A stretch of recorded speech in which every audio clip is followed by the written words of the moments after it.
어제는 이제 우리가 요셉을 통해서 사명자들이 가지는 특징을 살펴보았습니다. 사명자들은 성령 충만하고 또 하나님의 비전을 보고 또 그리스도 안에서 깨어 있는 사람들, 그런 사람들이 사명자입니다.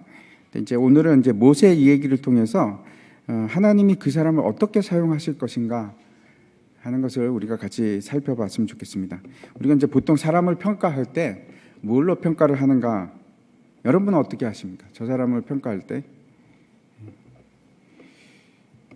보통은 어떻게 평가를 하느냐면 저 사람이 무엇을 가지고 있는가 하는 것으로 평가를 합니다. 그게 이제 뭐 재능이 될 수도 있고 아니면 지위가 될 수도 있고 아니면 때로는 지식이 될 수도 있고 저 사람이 뭘 가지고 있을까 그걸로 이제 평가를 하는데 이런 가치를 가진 사람들이 그러면 더 많은 일을 하는가? 우리는 그렇다고 생각합니다. 뭐 부가 되었던 지식이 되었던 어떤 가치를 많이 가지고 있는 사람들은 많은 일을 할 수 있다 이렇게 생각합니다. 과연 그런 것인가? 모세는 우리가 이제 알고 있듯이 애굽의 공주의 아들입니다. 그 공주 이름이 하첵수트라는 여자인데 그 바로가 애굽 전체에 한 170명 정도 있었는데 그 중에서 굉장히 뛰어난 여자였습니다. 뭐 남자 저리 가라 할 정도로 굉장한 사람인데 이름이 좀 쉽지 않습니다. 하첵수트. 제가 이제 이집트에 갔을 때 그 하첵수트 그 신전을 그 건물을 갔었습니다. 근데 그때 막 현지인이 막 하첵 뭐 하는데 케찹이라고 하는지 어쩐지 계속 그랬는데 나중에 알고 보니까 이름이 하첵수트입니다. 근데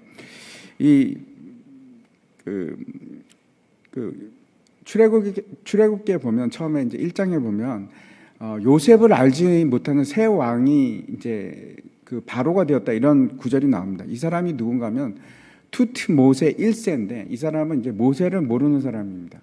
근데 그 아들과 그 딸이 결혼하는데 그 아들이 투트모세 2세고 그 다음에 그 딸이 누구냐면 하첵수트라는 이 여자입니다. 결혼을 했는데 자녀가 생산이 안 됩니다. 아들이 없었습니다. 그래갖고 양자를 드리는데 이 양자 이름이 그 투트모세 3세입니다. 3세고 그리고 공주가 여러분 잘 알고 계시죠? 또 다른 양자가 한 명 있었습니다. 누굽니까? 모세였습니다.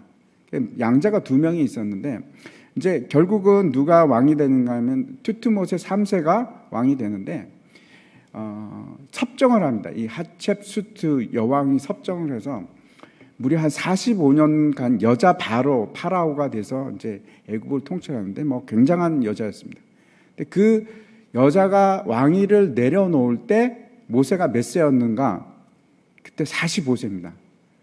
여러분 그 사건을 기억하십니까? 모세가 40세 때 이 의분을 이기지 못하고 애굽 사람을 쳐 죽입니다. 그렇죠?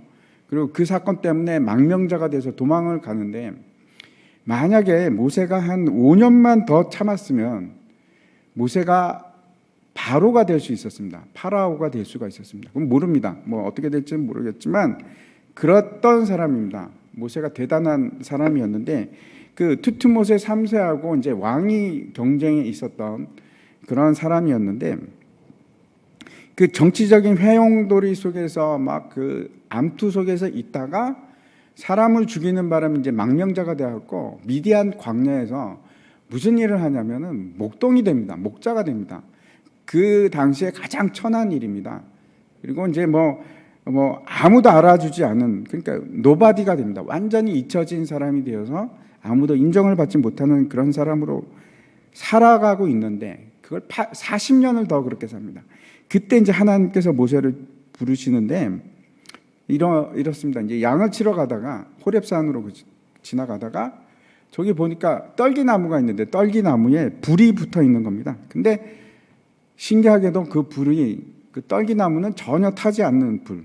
근데 그 가운데에서 떨기나무 가운데서 하나님이 이제 등장을 하십니다. 나타나십니다. 그러면서 모세를 부르는 겁니다. 모세야, 네가 있는 곳은 거룩한 곳이니 네 신을 벗어라. 그리고 이제 얘기를 하시는데 내가 내 백성이 고통받는 소리를 들었다. 부르짖음을 들었다. 너는 가서 그들을 구해라. 이끌어내라. 이렇게 얘기합니다. 그랬더니 모세가 반응이 어땠습니까? 네, 그렇게 하겠습니다. 이렇게 하겠습니까? 그렇지 않고 완강하게 거부합니다. 무려 5번을 하나님이 시키는데, 다른 사람도 아니고 하나님이 시키는데 그걸 5번이나 거부하는 장면이 출애굽기 이제 3장과 4장이 나오고, 오늘 본문도 그 가운데 있는 말씀입니다. 오늘 본문 1절 말씀 한번 보시기 바랍니다. 1절에 같이 한번 읽어보겠습니다. 시작. 모세가 대답하여 이르되 그러나 그들이 나를 믿지 아니하며 내 말을 듣지 아니하고 이르기를 여호와께서 내게 나타나지 아니하셨다 하리이다. 분명히 지금 하나님하고 얘기하는데, 하나님 나타나셨지만 누가 믿겠습니까? 하나님 여기 나타난 걸 누가 믿겠습니까? 안 믿을 겁니다. 이렇게 얘기합니다. 처음에 그렇게 얘기하죠. 네가 가서 내 백성을 구해라 그랬더니 내가 누군데 가겠습니까? 나는 못 갑니다. 근데 하나님께서 뭐라고 하시냐면 내가 너와 함께 하겠다. 그랬더니 이제 두 번째 뭐라고 고백을 하는 거면, 나는 하나님이 누구신지도 잘 모르는데 내가 가서 어떻게 얘기를 하겠습니까? 나는 하나님이 누군지도 잘 모릅니다. 그랬더니 하나님이 뭐라고 하십니까? 나는 스스로 있는 자다. 이렇게 말씀을 하십니다. 그러면서 아브라함과 이삭과 야곱의 하나님이다. 내 조상의 하나님이다. 이렇게 말씀을 하시고, 이 1절이 세 번째 거부입니다. 세 번째 거부인데 가봤자 사람들은 안 믿을 겁니다. 그래서 이제 오늘 본문에서는 하나님께서 모세에게 3가지 표적을 보여주십니다. 그 장면이 오늘 내용인데, 모세의 반항이 이걸로 끝나지 않고 또 반항을 합니다. 10절에서 한번 보십시오. 10절에 가면 이렇게 되어 있습니다. 모세가 여호와께 이르되 오 주여, 나는 본래 말을 잘 하지 못하는 자니이다. 주께서 주의 종에게 명령하신 후에도 역시 그러하니 나는 입이 뻣뻣하고 혀가 둔한 자니이다. 저는 말 못해서 안 되겠습니다. 그랬더니 하나님께서 뭐라고 하시냐면, 누가 입을 지었느냐, 누가 말을 못하게 하고, 누가 눈을 못 보게 하고, 누가 소경을 만들었느냐, 누가 보게 하느냐, 그렇게 하시면서 내가 한 것이 아니냐, 내가 할 거다. 그래도 여전히 말을 안 듣습니다. 다시 거부를 하니까 뭐라고 얘기하냐면, 모세가 주여 보낼 만한 자를 보내십시오. 왜 나를 보내십니까? 그랬더니 하나님께서 결국은 화를 내십니다. 노하시면서 네 형 아론이 있지 않느냐, 내가 그를 말 잘하는 걸 내가 아니까 그를 너와 함께 보내겠다. 이렇게 됩니다. 여러분 어떻게 생각하십니까? 모세가 전혀 그런 지도자의 자질을 가지지 못한 사람일까요? 그가 생각하는 것처럼 그런 사람인가? 그렇지 않습니다. 우리가 알고 있기는. 왜냐하면 모세는 그 바로의 왕궁에서 지도자 훈련을 받은 사람입니다. 40년간 그렇게 훈련을 받은 사람입니다. 그럼에도 불구하고 지금 자신은 아무것도 할 수 없는 사람이다. 존재감이 없습니다. 아마 이럴 겁니다. 왕자였다가 정치적인 싸움에서 밀려나면서 그 박탈감, 망명할 수밖에 없고 그 엄청난 상실감을 느꼈을 겁니다. 그러면 사람들이 어떻게 되냐면 자기애가 생깁니다. 자기애가 생기고 자기는 세상에서 가장 비참한 사람이 되는, 완전히 무력한 사람처럼 느껴지고, 그 다음에 감정도 잘 느끼지 못하는 정도로 그렇게 됩니다. 그런 상태인데 하나님께서 그 모세를 바꿔 나가십니다. 일종의 그 사이코패스가 아니고 소셜 패스, 사회적인 사람들과 관계할 수 없는 사람, 공감할 수 없는 사람, 그런 상태까지 간 사람이 바로 모세입니다. 한번 생각해 보십시오. 왕자였다가 모든 것을 다 박탈당하고, 마치 이제 박근혜 대통령이 상실감을 입고 그 우리가 이제 신문 지상에 보면 여러 가지 모습이 나오지 않습니까? 거의 비슷한 상황입니다. 다시 이제 본문으로 돌아가서 아무도 나를 믿지 않을 것입니다라고 할 때 하나님께서 3가지를 보여주시는데 2절을 한번 보겠습니다. 같이 한번 읽겠습니다. 시작. 여호와께서 그에게 이르시되 내 손에 있는 것이 무엇이냐? 그가 이르되 지팡이니이다. 그랬더니 하나님께서 뭐라고 하냐면은 그것을 땅에 던지라 이렇게 얘기하십니다. 그랬더니 이제 모세가 그걸 던지니까 어떻게 됩니까? 그 지팡이가 뱀이 됩니다. 그래서 이제 하나님께서 이제 깜짝 놀라서 모세가 뱀을 피하니까 하나님께서 네 손을 내밀어서 그 뱀의 그 꼬리를 잡으라 이렇게 얘기합니다. 그래서 이제 순종하죠. 또 놀랍게도 순종합니다. 이거는 그렇게 하면 안 되는 거 여러분 다 잘 아시죠? 뱀은 머리를 잡아야지 꼬리 잡았다면 큰일 납니다. 그런데 또 자기의 경험을 무시하고 꼬리를 잡습니다. 잡으니까 다시 지팡이로 변합니다. 근데 그 표적의 이유에 대해서 5절에 말씀을 하는데 이렇게 얘기합니다. 이는 그들에게 그들의 조상의 하나님 곧 아브라함의 하나님, 이삭의 하나님, 야곱의 하나님 여호와가 내게 나타난 줄을 믿게 하려 함이라 하시고, 그들이 너에게 나 여호와가 나타났다는 표적이 될 것이다. 뱀이라는 말씀입니다. 근데 그것이 다인가? 이게 도대체 무엇을 의미하는 것인가? 다시 한번 여러분 생각해 보시기 바랍니다. 내 손에 무엇이 있느냐? 하나님께서 물어보신 것이 네 손에는 무엇이 있느냐? 이렇게 물어봅니다. 모세의 손에는 뭐가 있었습니까? 지팡이가 있었습니다. 지팡이가 의미하는 것이 뭔가? 첫 번째, 한번 넘겨주십시오. 5절, 아닙니다. 5절, 그 다음에. 사명자의 시작, 첫 번째는 내가 가진 것이 무엇인가? 모세가 가진 것은 지팡이입니다. 지팡이가 무엇을 의미하는가? 왜 지팡이를 들고 있습니까? 여러분, 모세가 왜 지팡이를 들고 있었을까요? 양을 치는 사람이었으니까 지팡이를 들고 있는 겁니다. 지팡이는 모세의 정체성입니다. 지팡이가 의미하는 것은 그가 목자라는 신분을 얘기하는 것이고, 첫 번째 신분입니다. 모세의 정체성이고, 그 다음에 지금 하나님께서 마치 이 지팡이를 통해서 뭐 매직쇼를 해서 그 현란한 기적을 보여주시기 위해서 그걸 하신 겁니까? 그런 하나님이 아니십니다. 그건 나는 이렇게 놀라운 하나님인데 이걸 보여주시기 위해서 하신 것이 아니고 분명히 지금 무슨 말씀을 하고 계신 겁니다. 모세에게. 지팡이는 지금 우리가 생각하는 그런 모세의 가치일 수도 있습니다. 모세가 어떤 사람인가? 모세는 그것을 가지고 양을 칩니다. 양을 쳐서 그의 부에 대한 상징이기도 하고 가지고 있는 것의 모든 것일 수도 있고, 그 다음에 그걸 가지고 양을 몰고 갈 수도 있습니다. 이리로 몰고 가고 때려서 저쪽으로 이렇게 몰어 갈 수도 있고 옮기기도 하고 영향력을 주는 그런 상징일 수도 있습니다. 근데 하나님께서 뭐라고 하냐면 그걸 땅에 던지라 이렇게 얘기하십니다. 모세가 가지고 있는 거의 모든 것이 그 지팡이인데 사명자가 된다는 것은 지팡이를 던지는 겁니다. 여러분의 정체성을 다 던지는 겁니다. 그것이 내가 생각하는 모든 것일 수도 있고 또는 내가 가지고 있는 한계라고 생각할 수도 있고 나는 이거밖에 안 돼. 또는 내가 가진 모든 것이 될 수도 있고 운동선수를 하는 사람이면 야구선수는 야구공을 가지고 있습니다. 그게 부의 상징입니다. 자기 지위의 상징이고 사람들에게 줄 수 있는 영향력이기도 하고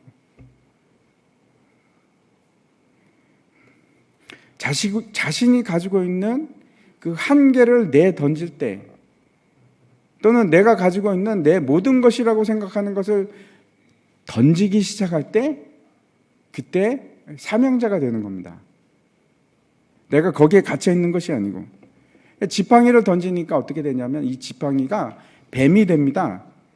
뱀에 대해서 우리가 좀 생각해 봐야 되는데 이 뱀이라는 것은 당시 애굽의 바로의 홀의 상징이기도 합니다. 한번 그 다음 장 한번 보여주십시오. 잘 보이실지 모르겠는데 저 이제 그 홀을 들고 있는데 홀 위에 뭐가 달려 있습니까? 뱀의 머리입니다. 저게. 그러니까 이 뱀이라는 것은 다시 말씀드려서 그 지팡이를 내가 던지면 하나님께서 그 지팡이를 통해서 애굽을 통치하는 상징적인 힘이 될 수 있다는 것을 다시 한번 보여주시는 겁니다. 나중에 이제 바로 앞에 갔을 때 어떻게 하냐면 하나님께서 내 지팡이를 아론을 통해서 던지게 합니다. 바로 앞에서 던지라 그러니까 바로 앞에서 딱 던지니까 뱀이 됩니다. 그랬더니 바로가 뭐라 합니까? 야, 그런 거 우리도 할 수 있어. 우리 술사들 데리고 와. 그래갖고 술사들이 막 지팡이를 던지니까 그것들도 다 뱀이 되는 겁니다. 그런데 그때 놀라운 일이 일어납니다. 모세의 지팡이가 그 뱀이 어떻게 합니까? 그 술사들의 뱀들을 다 잡아먹어 버립니다. 승리하는 걸 보여줍니다. 누가 진짜 힘을 가지고 있는지, 누구에게 힘이 있는지를 보여주는 겁니다. 중요한 것은 사명자로 부르심을 받고 나아갔을 때 내 손에 뭘 들고 있습니까? 여러분 들고 있는 게 그것이 지위가 되었건 신분이나 경력이 되었건 아니면 세상에 미치는 영향력이 되었건 그게 내 손에 있을 때는 하나님께서 일을 하지 않으십니다. 그걸 던졌을 때 하나님께서 그 던져진 지팡이를 가지고 일을 하기 시작하십니다. 제가 말씀드리는 것은 전혀 다른 일이 될 수도 있고 아니면 그 일이 더 크게 역사하는 일이 될 수도 있고 예를 들어서 모세는 그 이스라엘 백성들을 광야에서 이끌고 가나안 때까지 갈 때 뭐 가지고 합니까? 지팡이를 가지고 합니다. 그전에는 그 지팡이가 양을 치는 지팡이였는데 이제는 뭘로 사용되냐면 전 600만 명이 되는 200만 명이 되는 그 놀라운 이스라엘 모든 백성을 다스리는 그런 지팡이가 됩니다. 던졌을 때 그렇게 됩니다. 던졌을 때 그때 하나님께서 일하기 시작합니다. 바로의 권세를 무너뜨리는 지팡이가 되고 여러분이 소중한 것을 내려놓기 시작할 때 그 일이 역사하기 시작합니다. 베드로는 어떻게 하냐면 그물을 던져버렸습니다. 예수님께서 부자 청년에게는 그가 가지고 있는 것이 뭐였냐면 재물이었습니다. 하나님께서 예수님께서 뭐라면 네 재물을 가난한 자들에게 나눠줘라. 내려놔라. 그때 내가 너를 쓰겠다. 사명자로 부르겠다. 이렇게 얘기하십니다. 한 어린이가 오병이어를 들고 있었습니다. 물고기 2마리하고 떡 5개를 걷거든요. 그걸 내려놓자 여러분 놀라운 기적이 일어나서 5,000명을 먹이게 되지 않습니까? 사명을 감당하는 것은 나의 힘으로 하는 것이 아닙니다. 하나님께 내려놓기 시작할 때 그때 역사하기 시작하십니다. 하나님께서. 두 번째 하나님께서 뭐라고 하시냐면 6절과 7절 한번 보여주십시오. 같이 한번 읽겠습니다. 시작. 여호와께서 또 그에게 이르시되 내 손을 품에 넣어라 하시매 그가 손을 품에 넣었다가 내어보니 그의 손에 문둥병이 생겨 눈같이 된지라. 이르시되 내 손을 다시 품에 넣어라 하시매 그가 다시 손을 품에 넣었다가 내어보니 그의 손이 본래의 살로 되돌아왔더라. 여기서 이제 문둥병이라는 것은 아주 심한 피부병을 얘기하는 것입니다. 근데 성경이 그 말하는 문둥병의 본질이 있습니다. 메타포가 뭔가 하면 문둥병이 얘기하는 것은 부정함입니다. 죄입니다. 죄. 이런 겁니다. 모세는 자기 자신의 손이 깨끗하다고 생각하고 있을지도 모르겠습니다. 근데 이제 그 모세의 손의 실체입니다. 하나님께서 이제 실체를 보여주는데 이렇게 가서 넣었다가 빼봐. 네 손이 어떤 손인가 봐봐. 그랬더니 문둥병이 걸려있는 손입니다. 손입니다. 손. 손은 여러분 사람의 능력이 나오는 힘을 말하는 것인데 그 힘이 나오는 손이 부정한 겁니다. 아무짝에도 쓸 수 없는 그런 손입니다. 근데 어떻게 하냐면 다시 넣었다가 다시 빼봐. 집어넣었다가 다시 빼니까 아주 새 살같이 되었다고 이렇게 새 손같이 되었다 이렇게 정결한 손으로 다시 보여줍니다. 결론적으로 이것이 말하는 것은 물론 앞에 것은 결국은 이스라엘 백성들이 바로의 권세를 이기고 승리하리라 하는 것을 보여주기도 하지만은 두 번째, 그리고 이 두 번째 기적은 이스라엘 백성들을 결국 내가 구원하리라, 죄에서부터 구원하리라 하는 것도 되지만, 이것 자체가 모세 자신에게도 지금 얘기하고 있습니다. 모세의 실체가 무언가, 그리고 하나님께서 변화시킬 모습에 대해서 보여줍니다. 하나님께서 우리를 사명자로 부르실 때 우리가 깨끗해서, 담장 넘겨주시기 바랍니다. 오늘은 이게 호흡이 잘 안 맞는데 내 모습이 어떤 건가 하면, 완전해서 우리를 부르신 것이 아니고 우리를 부르실 때 흠이 많고 부정한 사람입니다.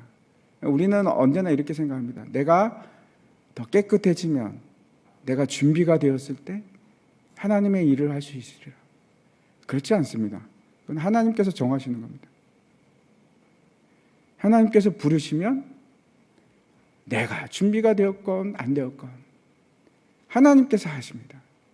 하나님께서 깨끗게 하시려고 하시면 하나님께서 깨끗게 하시는 겁니다. 내 모습 이대로 부르시고, 그럼 내 모습 이대로 그냥 나가면 돼요. 나는 아직 준비가 안 됐습니다. 내가 더 믿음이 좋아지면, 내가 이렇게 되면 저렇게 되면, 그런 것이 아니고 하나님께서 원하시는 것은 내가 부를 때 네가 네 모습 그대로 나와라. 내가 너를 사용하겠다. 내가 너를 깨끗게 하겠다. 이렇게 말씀하시는 겁니다. 세 번째 표적을 보겠습니다. 9절인데 같이 읽어보겠습니다. 시작. 그들이 이 두 이적을 믿지 아니하며 내 말을 듣지 아니하거든 너는 나일강 물을 조금 떠다가 땅에 부으라. 내가 떠온 나일강 물이 땅에서 피가 되리라. 결론적으로 세 번째 이적이 말하는 것은 악에 대한 심판을 얘기합니다. 하나님께서 결국 선악간의 심판을 하십니다. 그것은, 그런데 여러분, 그것은 누구에게 달려있느냐? 하나님께 달려 있습니다. 모세가 하는 일은 그냥 뭘 해야 되냐면 나일강에 가서 물을 떠다가 땅에다 붓는 일입니다. 그가 심판하는 일이 아닙니다. 이해하시기 바랍니다. 모세가 물을 피로 바꾸는 것이 아니고 그건 하나님께서 하시는 것이고, 모세에게 맡겨진 일은 그냥 아주 단순한 일입니다. 물을 뜨는 거고, 그리고 물을 뜨는 것을 그냥 붓는 겁니다. 누가 합니까? 여러분 어떻게 생각하십니까? 이게 쉬운 일입니까? 어려운 일입니까? 예? 굉장히 어려운 일입니까? 아니요, 쉬운 일입니다. 누구나 할 수 있는 일입니다. 우리가 흔히 생각합니다. 사명자가 되면 어떤 대단한 일을 할 수 있고 어떤 결과를 만드는 사람이라고 생각합니다. 아니요, 그렇지 않습니다. 아주 단순한 일입니다. 그냥 나일강에서 가서 물을 뜨는 일이고, 그리고 나일강에 가서 떠놓은 물을 갖다가 그냥 붓는 일입니다. 하나님께서 그걸 원하시는 겁니다. 저도 사명자로 부름을 받았습니다. 근데 얼마나 많은 혼돈이 있는지 모릅니다. 사명을 받았을 때 이게 혼돈이 오고 헷갈리는 겁니다. 내가 마치 해야 될 것처럼, 내가 마치 결과를 이루어내야 될 것처럼. 아니요, 그렇지 않습니다. 제가 다시 생각하고 다시 생각합니다. 아니야, 그건 나하고 상관이 없어요. 제가 할 일은 그냥 하나님께서 시키는 곳에 있고, 그냥 하나님께서 시키는 일을 하면 되는 겁니다. 그리고 그 일을 행하시는 사람은 내가 아니고 하나님께서 하시는 겁니다. 이게 우리의 착각입니다. 결과는 내게 속한 것이 아니고 내가 이루는 것이 아닙니다. 사명자의 일은 그렇게 어려운 게 아닙니다. 뭐 대단한 일을 하는 것도 아니고, 뭐 대단한 사람이 하는 것도 아니고, 대단한 능력을 가지고 있는 사람이 하는 것이 아니고, 내 손에 아무것도 없어도 내가 그냥 내려놓는 것입니다. 첫 번째, 내려놓는 것이고, 그리고 하나님께서 내가 무슨 대단한 사람이라서 쓰시는 것이 아니고, 하나님께서 말씀하시니까 그 일에 순종해서 가는 것이고, 내가 대단한 결과를 이루는 것이 아니고 하나님께서 아주 간단한 일들을 시키면 그 일을 하는 겁니다. 니느웨에 가서 요나에게 네가 니느웨에 가서 외쳐라. 아주 간단한 일 아닙니까? 가면 됩니다. 가서 말하면 되는 거예요.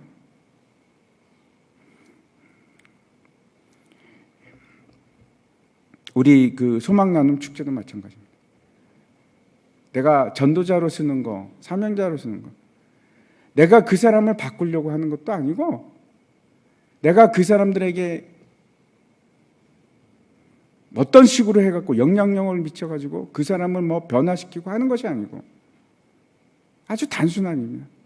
그냥 만나고, 그 사람이 듣든 아니 듣든 초청하고, 기회가 되면 복음을 얘기해주고,